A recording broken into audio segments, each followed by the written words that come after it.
Olá!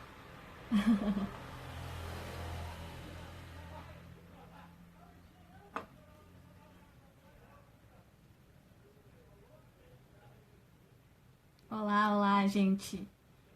Vamos aguardar uns minutinhos para começar a nossa live. Bom, para quem já está aqui, eu sou a Brenda Quadros, sou advogada, uma das coordenadoras do nosso perfil Compliance Eleitoral. Sou pós-graduanda em Direito Eleitoral, com estudos em Compliance, para a intensificação desse nosso estudo e desse nosso projeto. Hoje nós vamos começar um programa de lives com vários convidados para trazer mais informações mais profundas e dinâmicas sobre direito eleitoral no nosso ambiente. A nossa primeira convidada não poderia deixar de ser a nossa grande parceira, a doutora Andréia Chagas, que está conosco há algum tempinho, participando das nossas postagens. É um grande presente que o direito eleitoral me trouxe para a nossa equipe em si. E agora vocês vão poder conhecer ela, falar com ela. E a gente vai tratar dessa temática muito importante, que é quais são os reflexos do Covid nas eleições. Nossas eleições vão ser realizadas agora, em outubro, né? E muitos partidos políticos já estão preocupados com a questão do Covid, o que vai refletir, como será feita a campanha, e estão fazendo movimentações judiciais e legislativas nesse sentido. Eu convidei a minha querida amiga para nós conversarmos sobre a temática. Vou ver aqui se o convite dela tá por aqui.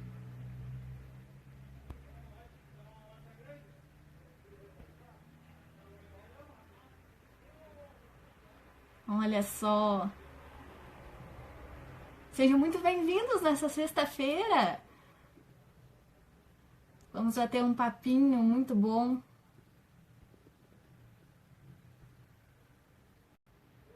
Eu acho que muitos aqui eu não conheço. E queria já agradecer imensamente a presença de vocês e de entrarem no nosso perfil, que é uma temática tão específica dentro do direito eleitoral, que por si só já tem as suas especificidades e seus próprios admiradores. Quando entra mais uma temática, mais um elemento, mais um nicho, é muito difícil nós encontrarmos admiradores. E ter vocês aqui é um grande presente, com toda certeza.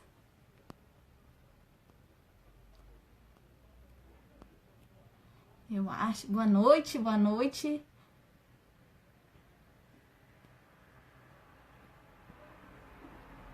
Eu acho que eu já vou chamar a nossa convidada para começarmos nosso bate-papo. Vamos aguardar. Aumentar o volume. Olá, boa noite. Boa noite, doutora Andréia. Tudo bem? Eu estou bem, e você, doutora? Estou muito bem e muito feliz de vê-la e de tê-la aqui conosco. Imagina, o prazer é meu dividir essa sexta-feira à noite aí, né? Com um tema tão gostoso de falar, de tratar. Direito eleitoral é, assim, uma matéria fascinante mesmo. E para mim é uma honra muito grande. Muito obrigada pelo convite, estou muito feliz. Ah, imagina. Terão outros. Já fica pré-avisada. Vou Ótimo, aproveitar. Vou aproveitar que estamos aqui e vou fazer a sua apresentação mais formal nesta noite. sim, Bom, vamos. bom, a doutora Andréia Chagas, ela é advogada, especialista em Direito Público pela Universidade Anhanguera, UNERP, especialista em Auditoria e Gestão Pública pela Escola de Contas Professor Pedro Aleixo, do TCE, Minas Gerais, doutorando em Ciências Jurídicas pela Universidade Católica Argentina de Buenos Aires e pós-graduando em Compliance Público-Privada e Repressão à Corrupção procuradora jurídica municipal, assessora a agentes políticos e advogada eleitoralista. Exato. Mais uma parceira. Aqui, E eu costumo dizer que aqui no Sul eu me sinto sempre muito sozinha, né? Eu era a única que gostava de direito eleitoral na faculdade. Depois de formada também era só eu. E agora a internet viabilizou que eu encontrasse grandes parceiras. verdade, a internet é uma grande aliada, né, nesse sentido. É verdade. Vou começar a fazer então o nosso bate-papo. Vamos lá. Vamos lá. A intenção dessa live é falar sobre os reflexos do Covid nas eleições deste ano. Ah, está sendo uma preocupação muito grande no cenário político como vai ser realizadas as eleições, não somente o pleito, não somente a realização da solenidade do voto lá em outubro, mas sim como vão ser organizadas as eleições até então, como vai ser feita a questão dos apoios, as manifestações públicas de apoio, que são as nossas passeatas, carreatas, tudo isso gera aglomeração e a gente sabe que é o que, né, nós queremos evitar, né? Então, já com toda essa preocupação, há umas semanas atrás, alguns partidos políticos fizeram algumas consultas ao TSE questionando as datas, porque nós já temos prazos eleitorais para cumprir desde o início do ano, e questionando como ficariam essas datas frente a essa questão da quarentena, do isolamento social. E essas consultas, elas tinham por base inicialmente as datas do dia 13 de abril e o dia 4 de abril, que são datas que envolvem a filiação partidária que vai viabilizar o registro da candidatura lá na frente. Por isso que é muito importante e por isso que eles já ficaram com essa preocupação.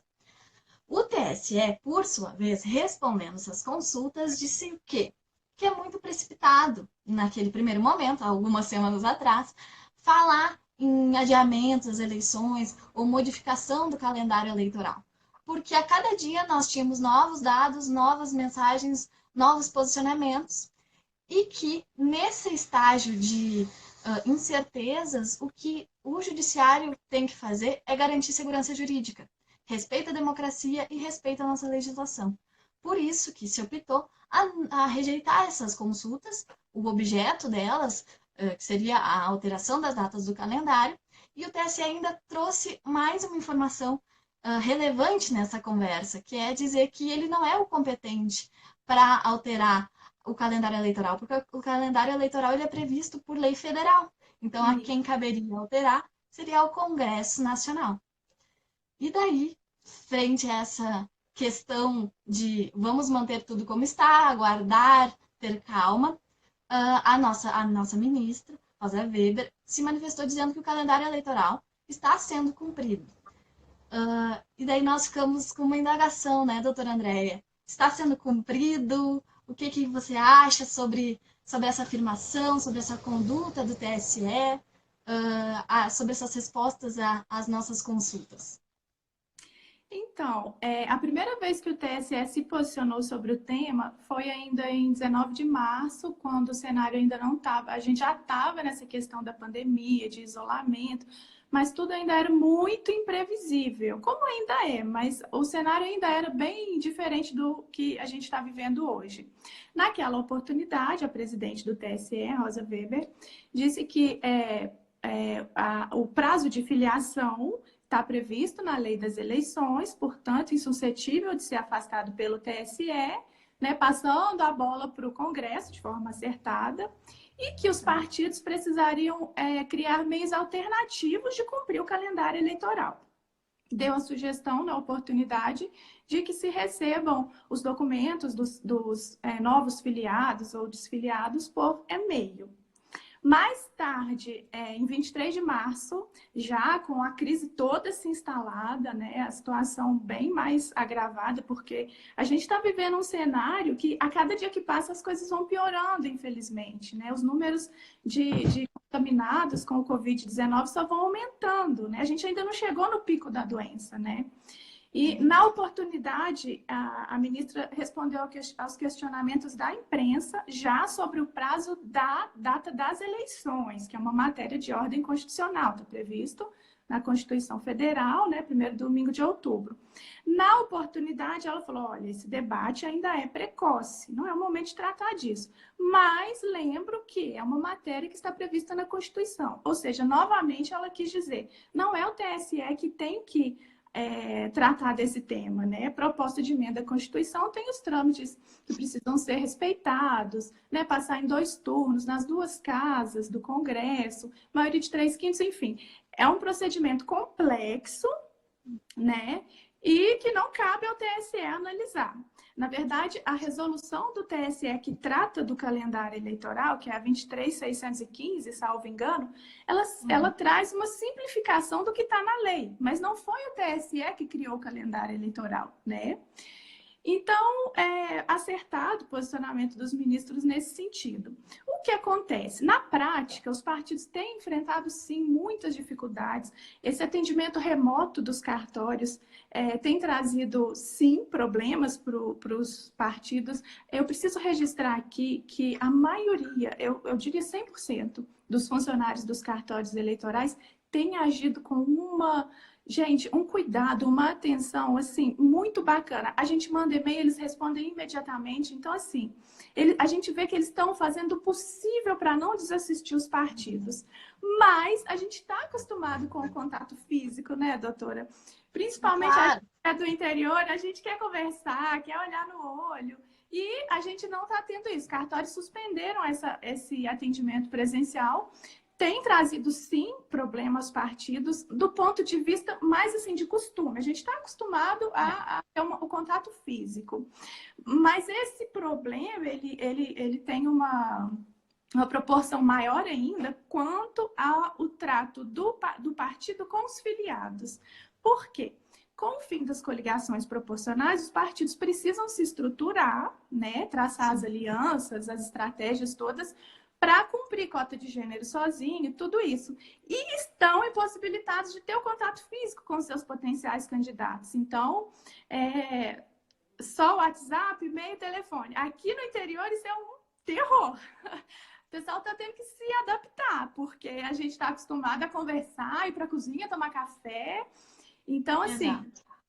Mas o momento impõe isso, a gente tem que se adaptar a isso, né? Você vê, nós mesmos estamos aprendendo a trabalhar em home office. É uma situação inusitada, muito triste, muito difícil. Esse isolamento social é muito ruim para todos nós. Então, assim, o calendário eleitoral permanece inalterado. O TSE tem razão de falar que não é competente para alterar isso. E o que os partidos precisam fazer nesse aspecto é se adequar ao momento. Infelizmente, falar com o candidato, olha, eu quero muito que você se filie. Quando passar tudo isso, a gente vai tomar um cafezinho junto, mas por enquanto, manda seus dados aí para eu te filiar por e-mail e adequar ao momento. Não tem outro jeito. É verdade. É verdade. A gente está reaprendendo a viver, né, os nossos dias. Exato, exato. É uma situação que... Exato, é uma situação que não tem... Por mais que nós saibamos que a política se faz no olho a olho, no corpo a corpo, né, no ao vivo, é uma questão delicada, né? E essa ideia de adiamento das eleições, de até unificação, né, passar lá para 2022, ela está enraizada nessa questão de vamos viabilizar que a campanha seja realizada da forma tradicional, porque é assim que dá para fazer. Porque nós sabemos que as eleições municipais, elas são eleições que elas movimentam muito mais do que as eleições... Exato. O engajamento do eleitor, né? É muito maior. Muito maior do que as eleições gerais, porque eu também não estou no centro das eleições gerais, não estou em Porto Alegre. Então, eleição municipal para mim que é movimento, e a eleição municipal é justamente isso, o olho a olho, corpo a corpo, os vizinhos falando sobre isso, marcando passeatas. E isso realmente não se consegue fazer na situação que nós estamos. Eu queria falar, assim... doutora, desculpa te interromper. Não, pode falar. E hoje nós tivemos uma liminar, né, o Partido Progressista, ele entrou dia 31 de março, ele entrou com uma ação direta de inconstitucionalidade no STF, né, pedindo a suspensão dos prazos de filiação, do domicílio eleitoral e de desincompatibilização por 30 dias, diante desse quadro, né, de isolamento social que a pandemia nos impôs. A ministra Rosa Weber foi a relatora e novamente houve um indeferimento, né, desse pedido. E mais uma vez os ministros se manifestaram, eles falam que o debate é precoce, mas a gente está sempre tendo que falar sobre isso, né? O ministro Barroso, que vai assumir a presidência do TSE agora em maio, ele se manifestou falando que se a pandemia inviabilizar a ocorrência das eleições, isso deve acontecer no menor prazo possível, né? A manifestação da PGR também nessa ADIM foi muito interessante, falando exatamente isso, que a situação que a gente está vivendo é transitória, que a gente deve prezar pela segurança jurídica. Então, mais uma vez, pela terceira vez, houve o posicionamento dos ministros, né, pela manutenção do calendário eleitoral. Só lembrando, aproveitar a oportunidade, que hoje se encerra a janela eleitoral para os vereadores mandato, né? Amanhã a gente tem prazo final, a filiação tem que estar deferida pelo partido, domicílio eleitoral, prazos de desincompatibilização, o pessoal tem que ficar atento. Enfim, amanhã é uma data importante. Estão dentro da elegibilidade, né? Se não cumprir hoje e amanhã, não vamos mais candidatar. Não vão conseguir, Então, tem que ficar atento e cumprir o prazo do calendário. Permanece inalterado e a gente vai criando meios de cumprir, né? Como eu já falei, adaptando a situação. Essa questão, assim, essa preocupação muito grande dos partidos sobre a realização das eleições, sobre as datas e os reflexos, e essa posição do TSE de dizer que não é com ele não é o legítimo para falar do calendário, fez com que se aumentasse as movimentações para propositura de emendas constitucionais visando adiar o pleito ou unificar com as eleições de 2022 e a proposta do deputado Aécio Neves é no sentido de unificar permanentemente, não existir mais essa periodicidade de 2 anos. As eleições gerais e municipais serem realizadas juntas. Para surpresa de alguns, essa questão da unificação das eleições, ela não é novidade dentro do Congresso Nacional. Existem vários outros projetos de emenda à Constituição, muitas outras, vamos conversar, né? Muitas outras, já avisavam há muitos anos, há mais de 10 anos, a unificação dos pleitos. E algumas pensam em ampliar os mandatos para 5 anos, algumas querem exterminar a reeleição para os cargos do Executivo. Então, essa proposta da unificação não é novidade no nosso quadro político-judicial, né? Político-eleitoral. Não é novidade. Mas agora está ganhando uns novos contornos e novas mídias em razão do Covid. A proposta que o senador, é o costume, né? Que o deputado Aécio Neves pretende fazer está fundamentada no Covid e na inviabilidade do exercício da campanha tradicional. Mas também traz outro elemento, que é a economia. Que a ideia é que os valores que são gastos de fundos públicos fossem minimizados, né, as retiradas dos fundos públicos fossem minimizadas pela realização de um pleito único. Eu tenho minha visão própria sobre isso, que tu vai multiplicar o número de candidatos, vai ter que multiplicar o número de servidores, vai multiplicar o número de gastos, não vai... E o eleitor vai ficar cada vez mais longe da urna, cada vez mais longe do convívio político, cada vez mais afastado da educação política. Eu tenho as minhas visões próprias e depois nós conversamos. Mas existem essas várias propostas. E existe a proposta também do deputado Paulo Guedes, que prevê o adiamento das eleições para 13 de dezembro. E com a realização de um segundo turno simultâneo. que seria esse segundo turno simultâneo, né? É uma aventura esse segundo turno simultâneo. Seria a inclusão, lá no momento da votação, no dia 13 de dezembro, de mais um item na nossa urna eleitoral, questionando que, caso tivesse segundo turno, em quais candidatos você votaria? Voltariam todos os candidatos da primeira questão de qual é o candidato a prefeito, e estaria inclusa essa questão também, para caso na primeiro voto não tenha se alcançado a maioria absoluta de votos, vá ver o segundo requisito. Seria um segundo turno por indicação. Também é um caminho, né? Se as coisas se agravarem, é um caminho, só que também tem a proposta da senadora daí, Soraya Trausch, acho que é assim, que visa atribuir ao TSE esse poder. De que, no caso de calamidade pública, o TSE poderá alterar o calendário eleitoral, né? Distribuir para o TSE essa questão. Bom, não eras competente agora, Só que essas alterações legislativas, e principalmente dentro da nossa Constituição, possuem barreiras, e barreiras muito significativas. Doutora Andréia, adiamento, unificação, o que você acha sobre essa situação? Alteração da lei eleitoral com menos de um ano. Sim. Então, Como é que você... eu vejo da seguinte forma, a segurança jurídica no direito eleitoral, ela exerce um papel muito importante, né? Porque ela visa impedir que situações casuísticas interfiram nas normas que disciplinam a disputa do poder. Então, veja, o artigo 16 da Constituição Federal fala que a lei que alterar o processo eleitoral só vai se aplicar após a sua vigência à eleição que ocorreu um ano depois, ao princípio da anualidade.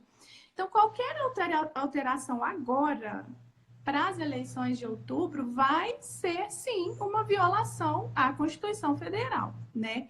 Então, a gente tem que... É um tema bem complexo, na verdade. O voto... existe... desculpa. Cláusula pétrea. O voto secreto, universal e periódico. Então, são 3 situações que tratam-se de cláusula pétrea. A periodicidade do voto está intimamente ligado à periodicidade dos mandatos. Quando a gente foi lá nas urnas em 2016, escolher os nossos prefeitos e os nossos vereadores, nós escolhemos os nossos representantes por 4 anos. Se a gente for lá no artigo 29, inciso 1 da Constituição, fala, o mandato do prefeito será de 4 anos, enfim. Então, o que acontece? Violar isso, alterar isso, prorrogação de mandato, na minha opinião, é violação de cláusula pétrea. Então, eu sou totalmente contra a violação, a prorrogação dos mandatos. Eu acho, assim, inclusive, com todo respeito a quem pensa diferente, mas beira um pouco o oportunismo, sabe? Não concordo com a prorrogação de mandatos. Eu acredito que, além de violar a cláusula pétrea, vai trazer um transtorno enorme para a justiça eleitoral, porque pensa... A confusão de legendas que vai criar isso, né? Serão muitos candidatos para pouco tempo de propaganda eleitoral, né? Para ser explorado pouco tempo. Muitos candidatos disputando as mesmas fontes de doação, né?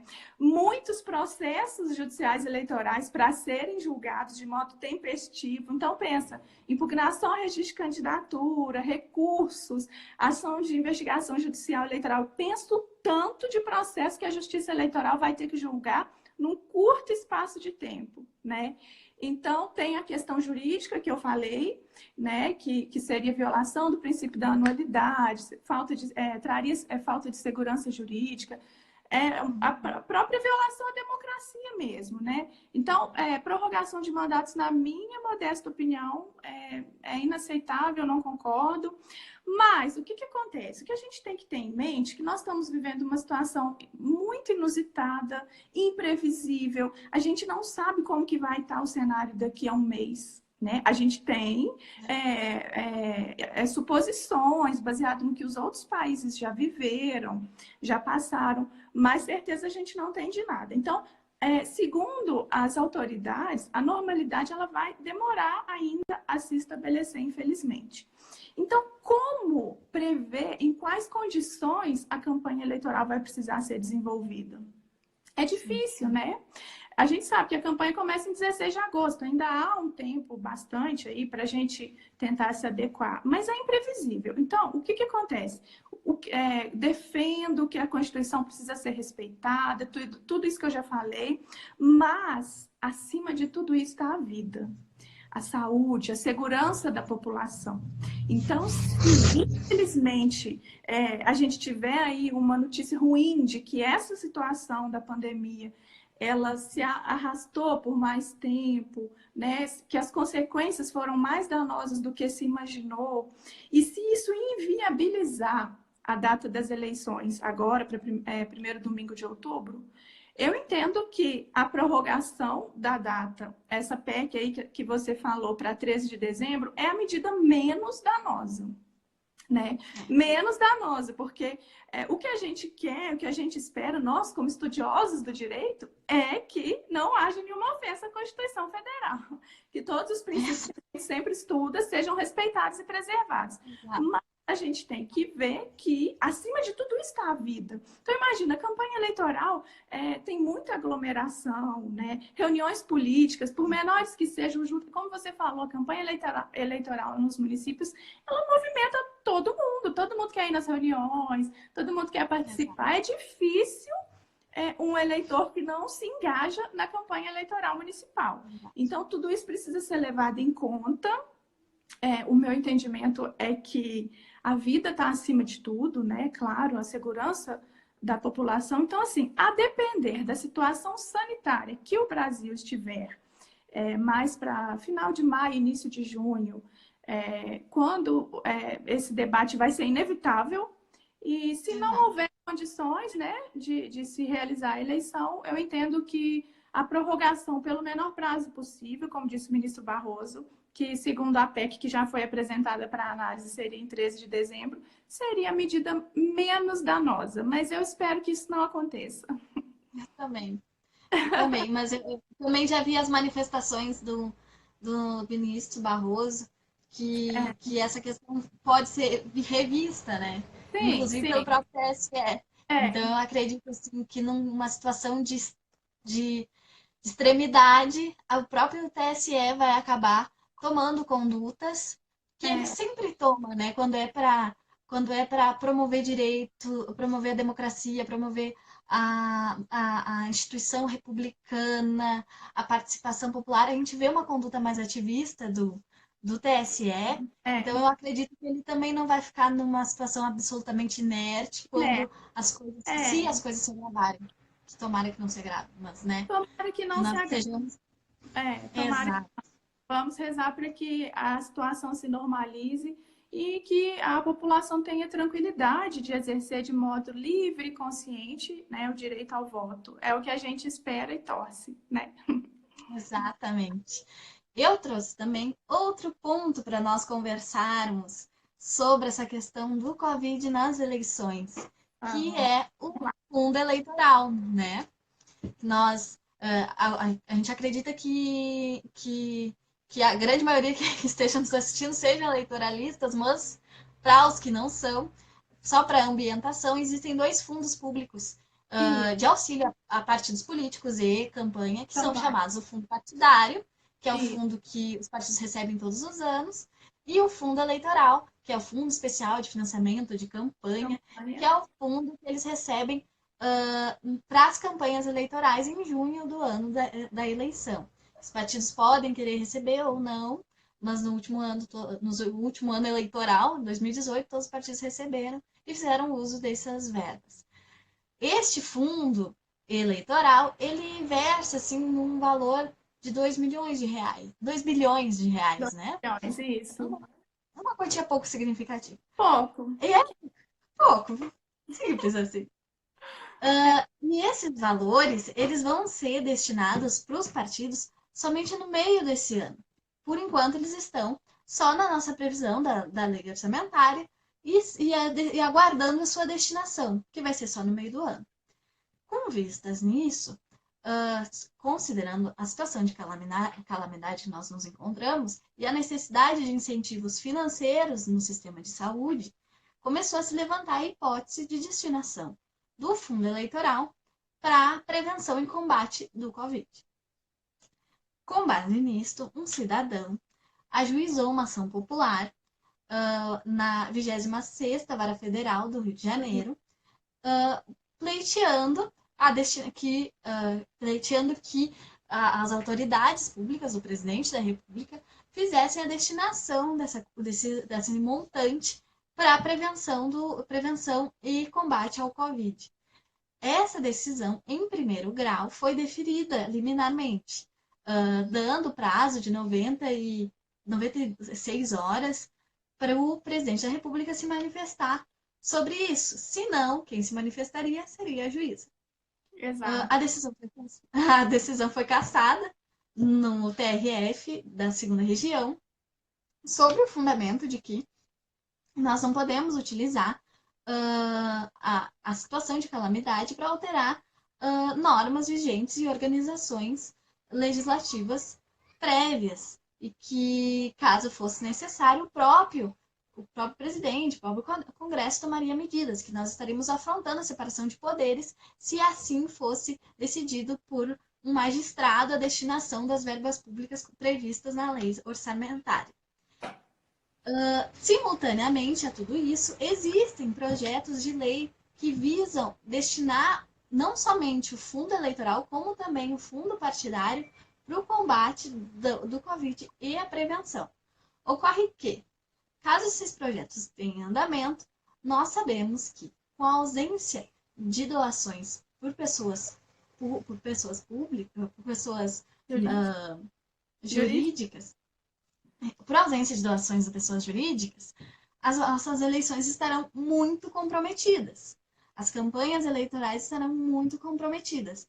A concessão dessa medida pode implicar diretamente no próprio adiamento das eleições e talvez até na unificação, né?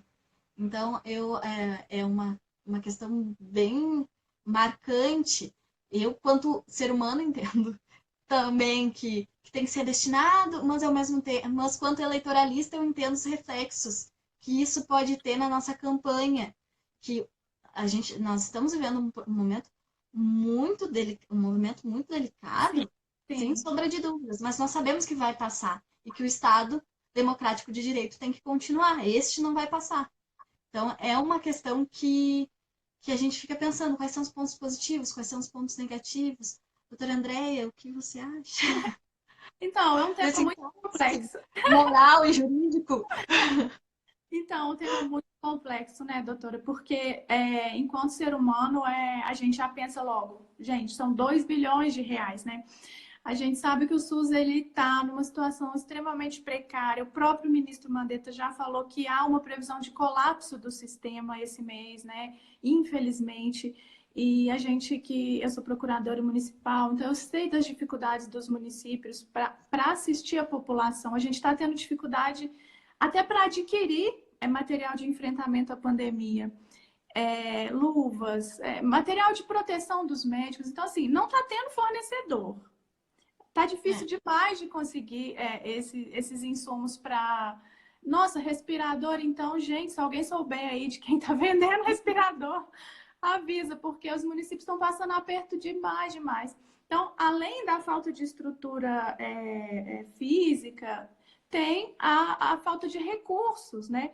Os municípios estão muito preocupados com a possibilidade de queda do FPM, e a arrecadação, né, impostos de ordem municipal. Claro que, como a economia não está girando, obviamente a arrecadação vai cair, né?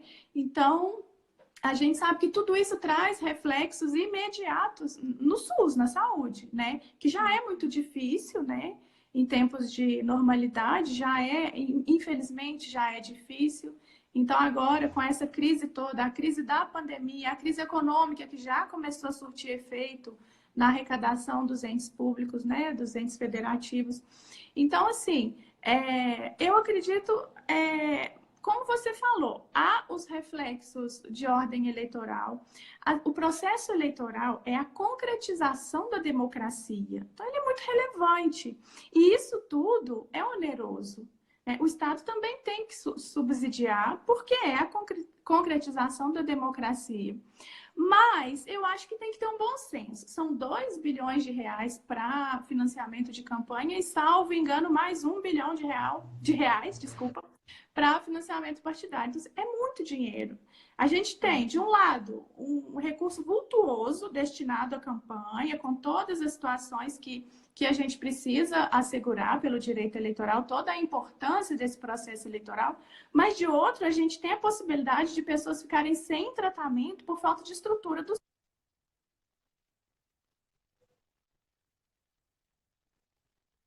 Teve uma queda na internet aqui, tá me ouvindo? Voltou. Voltou. Agora sim.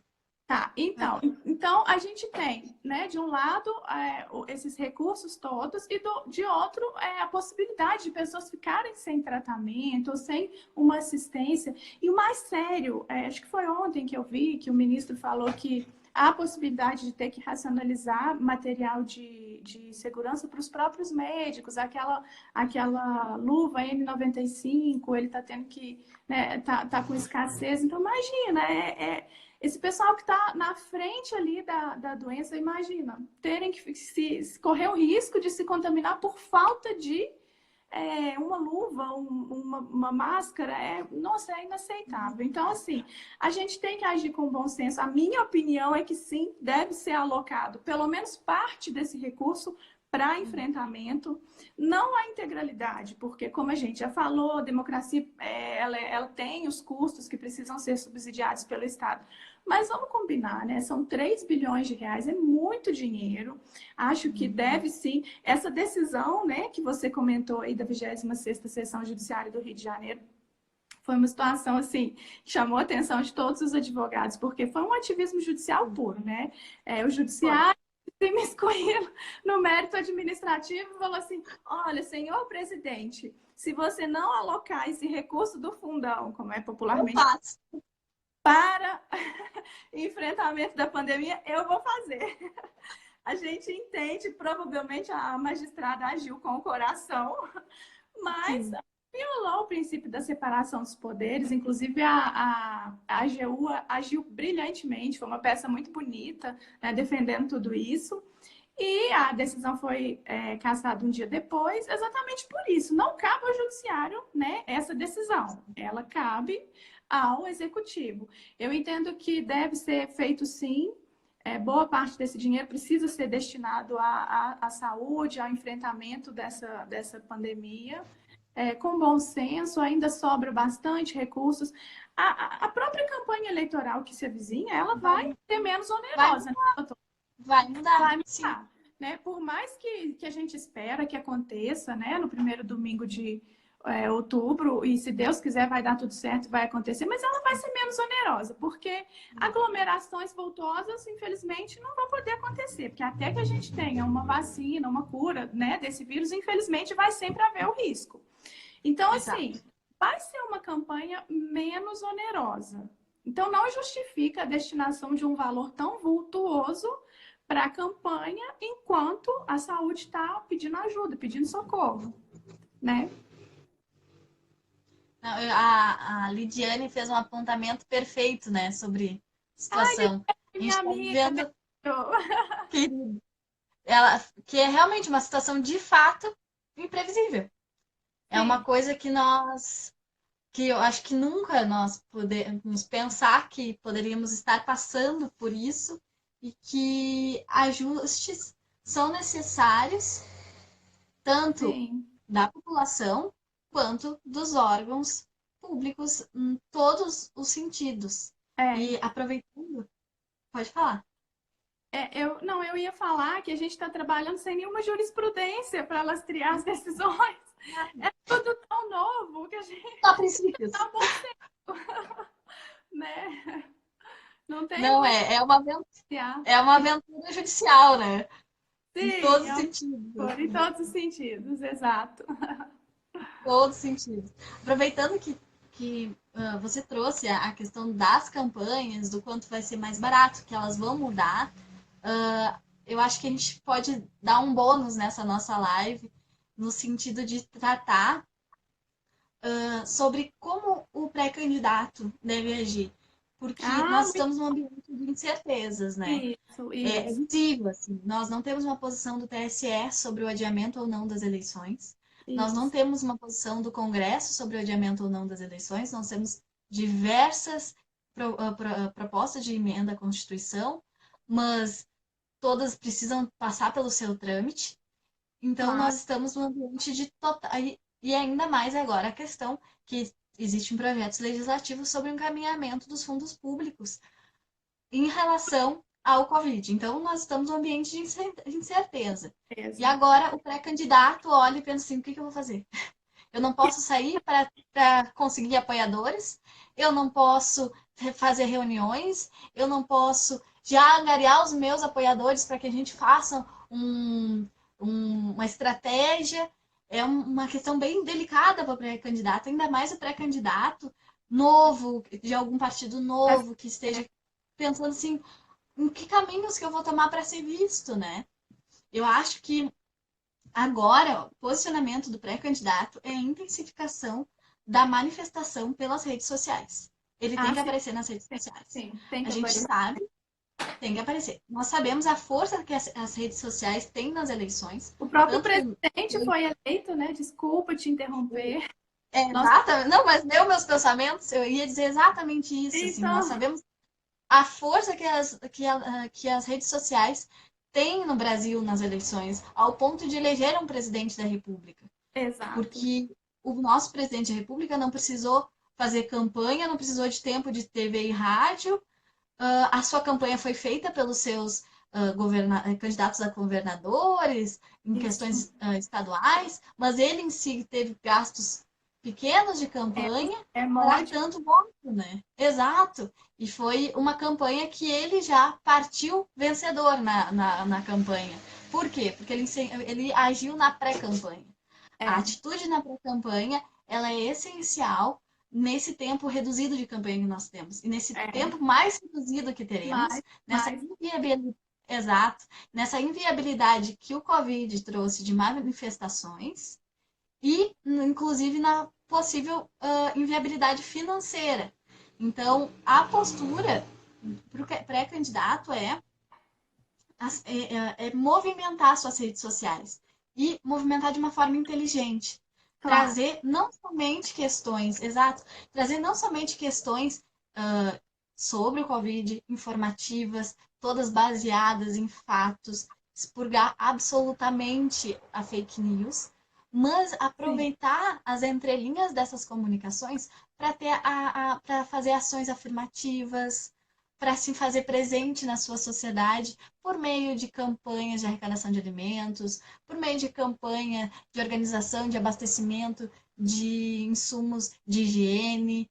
É o momento dele agir como cidadão, mostrar o quanto cidadão ele é, para que ele reflita toda essa representatividade lá nas urnas. Então, eu acho que deu uma paradinha para a Andréia. Travou? Travou? Tá, acho que tá voltando. Tá conseguindo me escutar? Deu, voltou. Uh, e então é essa manifestação que ele tem que ter. Essa. Tá me escutando? Não tá me escutando? Oh, meu Deus. O pessoal tá me escutando?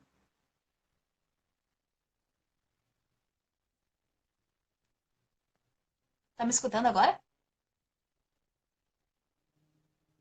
Agora eu também não tô te ouvindo. Oh, meu Deus. Oh, meu Deus. Como é que a gente faz com a tecnologia?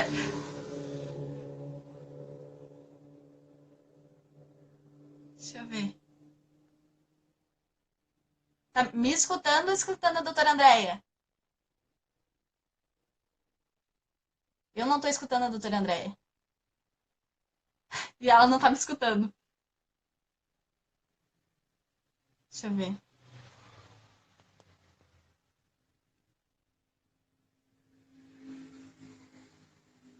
Ó.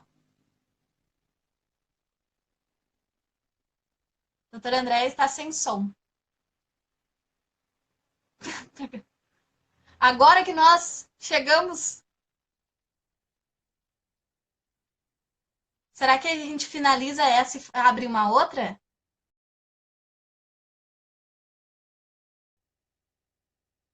Ah, eu acho que ela saiu. Vamos esperar um pouquinho. Tá. Eu acho que eu vou chamar ela de novo e daí ela volta. Normal. Peraí. Só aguardar ela entrar.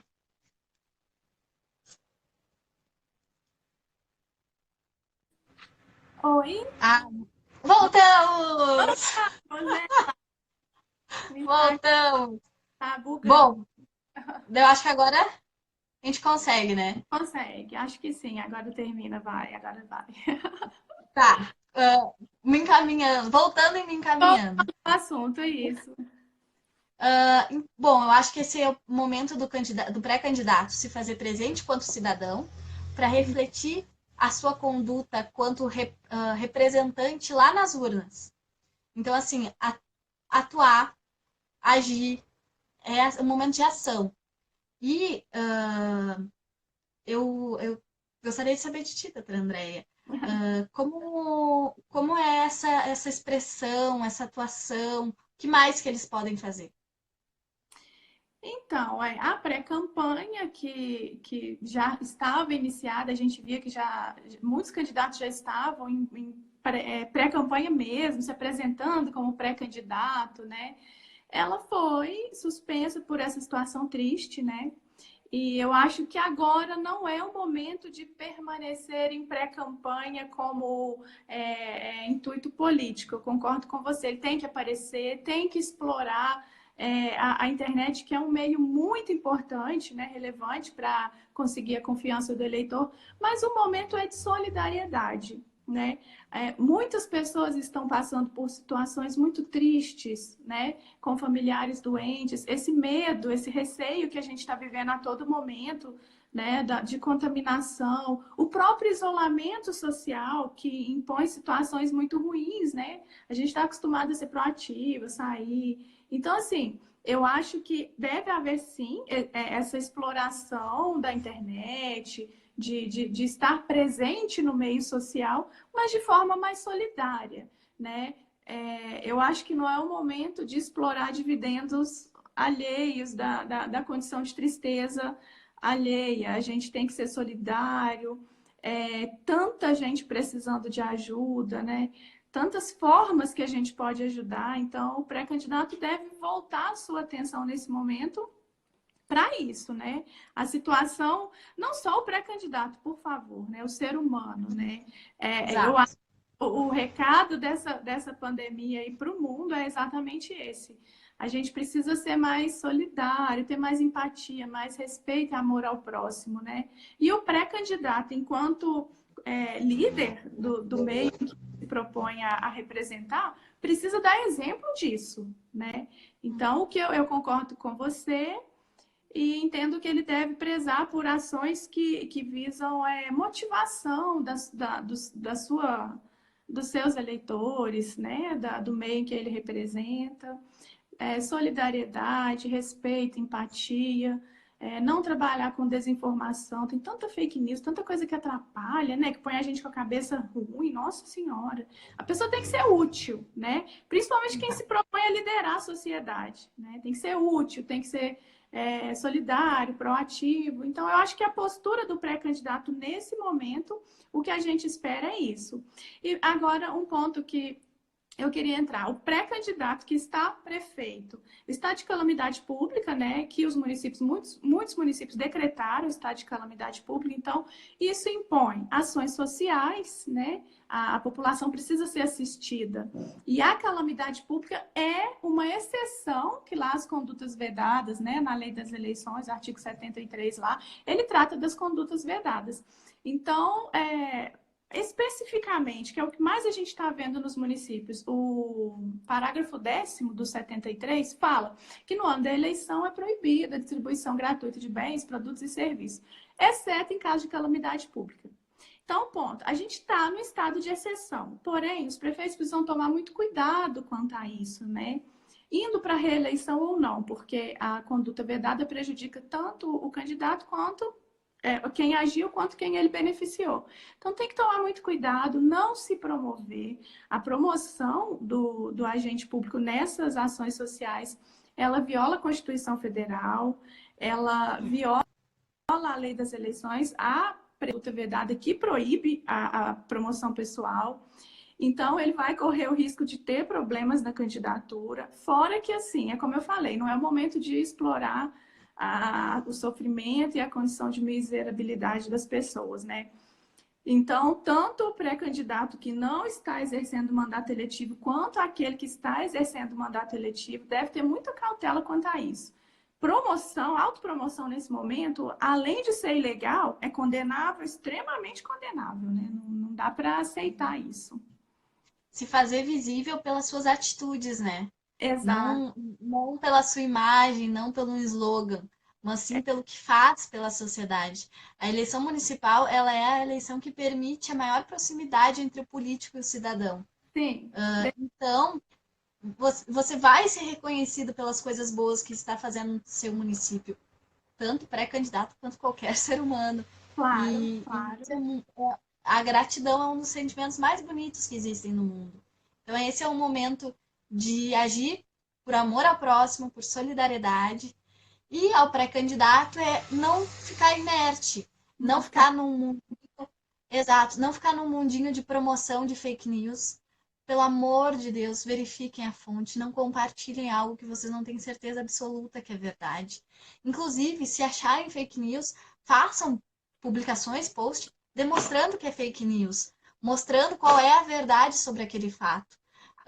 Porque a fake news é um novo câncer da democracia brasileira. Sim. Então, Inclusive, agora mundial. já foi tipificado, né, a conduta da fake news, Exato. vai se tornar crime, já se tornou crime. Então, nessas eleições tem que tomar muito cuidado com a denunciação caluniosa para fins para fins eleitorais, né? Então, além de fazer um desserviço, né, é condenável. É condenável. E mais um ponto que eu acho interessante para essa questão da pré-campanha, que é o impulsionamento, que ele é permitido, desde que contratado dentro da plataforma oficial do site que tem a sede no Brasil Isso. e dentro de limites de razoabilidade de gastos, porque há um Exato. risco contínuo de caracterização de abuso de poder Poder econômico. Isso, econômico. exato. Isso pode vir a levar, inclusive, à cassação lá na frente, numa conduta realizada na pré-campanha. Então, o impulsionamento, nesse momento, é para utilizar para promover as campanhas positivas que vocês fizerem no sentido de campanhas sociais, de arrecadação de alimentos, arrecadação de insumos. Esse tipo de ação vale a pena ser impulsionada neste momento. E essa vinculação é algo que já vai lhe trazendo para o subconsciente, né, das pessoas que estão à sua volta, essa presença constante. Então, para o pré-candidato, não fique inerte, esteja presente, seja um cidadão nesse momento e haja com toda a solidariedade que você pretende agir quando for eleito. Eu acho que essa é a nossa mensagem, né, para os pré-candidatos. Com certeza. Gostaria de. É algo que nesse momento é o necessário, nesse momento de incertezas. Doutora Andréia, gostaria de fazer mais algum apontamento sobre nossa conversa, para nós já irmos nos encaminhando para o fim? Nossa, foi uma conversa muito gostosa. É um assunto muito interessante, né? Dá vontade de ficar falando, falando, falando. É muito gostoso tratar de direito eleitoral. Nossa, é muito prazeroso, É, é né? uma, é um, é uma paixão que se renova. Eu não digo que é a cada eleição, né? É a cada nova decisão. É, Vai se trazendo, vai vendo. Porque o meu TCC foi sobre ativismo judicial na justiça eleitoral. Então, eu nossa. sou uma apaixonada por decisões eleitorais. E Então, a a gente gente, vai. essa sessão judiciária do Rio serve de exemplo aí para isso, no ativismo judicial puro que a gente teve agora, né? Vou acrescentar uma nova versão, É, né?